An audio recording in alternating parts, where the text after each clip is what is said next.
નમસ્કાર। રાજકોટમાં વધુ એક આંતરધર્મીય સંબંધનો મામલો સામે આવતા ચકચાર મચી।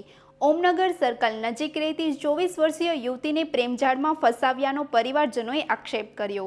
મળતી માહિતી મુજબ અફઝલ દલ નામનો યુવક અને યુવતી બંને બિગ બજારમાં સાથે નોકરી કરતા હતા, જ્યાં બંને વચ્ચે પરિચય થયો હતો। બાદમાં યુવકે એપ્રિલ મહિનામાં સ્પેશિયલ મેરેજ એક્ટ હેઠળ લગ્ન નોંધણી માટે અરજી કરતા સમગ્ર મામલો બહાર આવ્યો। યુવતીના માતા પિતાએ જ્ઞાતિ અગ્રણીઓને જાણ કરતા આગેવાનોની મધ્યસ્થતાથી લગ્ન નોંધણીની અરજી કેન્સલ કરાવવામાં આવી હોવાનું જાણવા મળી રહ્યું। હાલ યુવતીને નારી સુરક્ષા ગૃહમાં રાખવામાં આવી।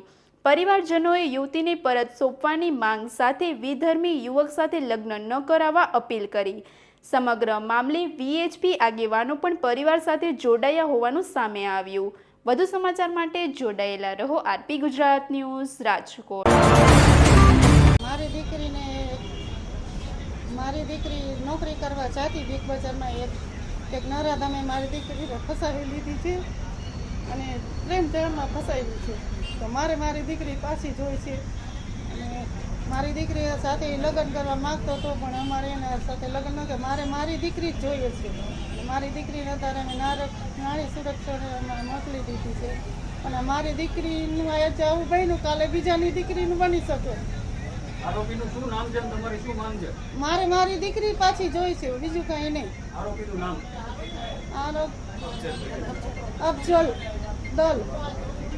અફઝલ દલે પ્રેમ જાળમાં ફસાવી છે। મારી દીકરી પાછી જ જોઈ છે અને અમે એમ કીધું કે અમે ગર્ભાશયની કોથળી કઢાવી નાખી, તો એ લોકો એમ કે તો મારે દીકરીને શું કરવી છે કે તો શું એ લોકો મુસલમાનના છોકરા શું આપણી દીકરીને આવી રીતે ફસાવી શું બચાવ પેદા કરવા માટે લઈ જાય છે?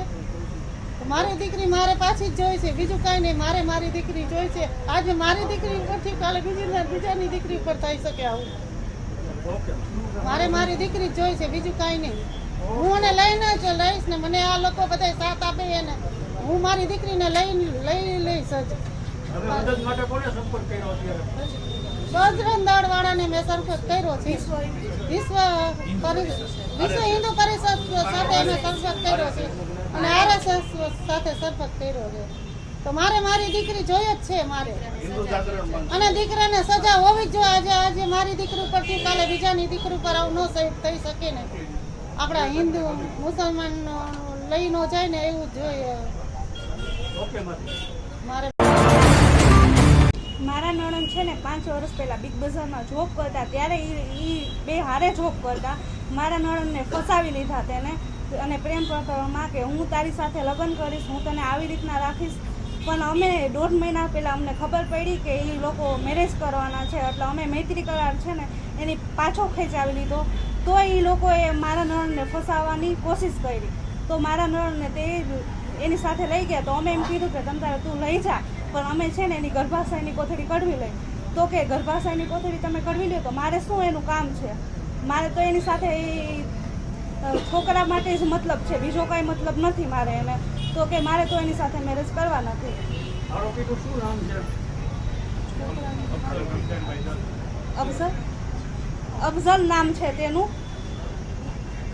હવે તમારા નણંદ ક્યાં છે? અટાણે તે નારી સુરક્ષામાં છે। હવે તમારી માંગ શું છે? અમારે એને જોઈએ જ છે મારા નણંદને,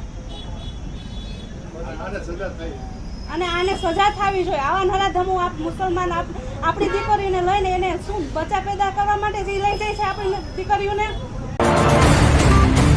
મારું નામ છે મીતા સોમૈયા, વિશ્વ હિન્દુ પરિષદમાંથી માતૃશક્તિમાં સૌરાષ્ટ્ર પ્રાંતમાંથી હું દાયિત્વ ધરાવું છું।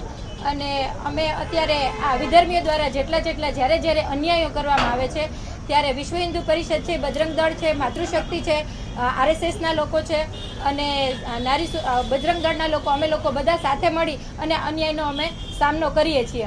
જ્યારે આ વિધર્મીઓ દ્વારા જ્યારે અન્યાય કરવામાં આવે છે ત્યારે અમે ખાલી એટલું જ કહીએ છીએ કે આ વિધર્મીઓ છે એ હિન્દુની દીકરીઓને વારે પોતાની પ્રેમ જાળમાં ફસાવી અને દીકરીઓને પોતાની રીતે અને નવા અને મોટા સપના દેખાડી અને ખાલી માત્ર એને 2-3 વર્ષ સુધી સાચવી અને પછી દીકરા પેદા કરી અને પછી એને ગમે તે જગ્યાએ એ લોકોને વેશ્યાવૃત્તિમાં વેચી નાખે છે। શું આ વિધર્મીઓ દ્વારા કરવામાં આવેલા કૃત્ય માટે થઈને અમે આજે આ બધા સંસ્થાઓ દ્વારા અને બધી બહેનો દીકરીઓને એક સંદેશો આપવા માંગીએ છીએ કે તમે આ બહેનો દીકરીઓ જરાક વિચારો, સમજો કે એ માત્ર ને માત્ર તમને દીકરા બચ્ચા પેદા કરવા માટે થઈને લઈ જાય છે અને એને તમારું કાંઈ કામ નથી. અત્યારે અમારી સામે આ એક જ્યારે કેસ આવ્યો છે એ કેસની અંદર તો ત્યાં સુધીની વાત ચાલી કે આજે એ દીકરાએ એમ કીધું કે ના, મારે તો એને ખાલી લઈ જાવી છે અને બચ્ચા પેદા કરવા છે. જ્યારે માતા દ્વારા એને કહેવામાં આવ્યું કે અમારે તારી સાથે લગ્ન કરાવવા છે, વાંધો નહીં, તું લઈ જા, તો એણે એમ કીધું કે ના, તમારે જો એને ગર્ભાશયની કોથળી કઢાવી નાખવી હોય તો મારે એને કાંઈ જરૂરિયાત નથી. આની ઉપરથી ચોખ્ખું અને સાફ સાબિત થાય છે કે વિધર્મી લોકોને ખાલી હિન્દુની દીકરીઓને ફસાવી અને દીકરાને પેદા કરવાનું જ એ લોકોનું કામ છે. બાકી એ લોકોની હિન્દુની દીકરી ઉપર કોઈ પણ જાતનો નથી પ્રેમ કે નથી એ લોકોની જાતને એ લોકોને કોઈ કે આપણે એને પત્ની તરીકે સ્વીકારીએ. એટલે મારી ખાલી એટલી જ બધા જાહેર જનતાને બધાને ખાલી એટલી જ અપીલ છે, બહેનો અને દીકરીઓને, કે તમે જાગો, સમજો અને વિચારો અને વિધર્મીઓથી દૂર રહો. ભારત માતા કી જય.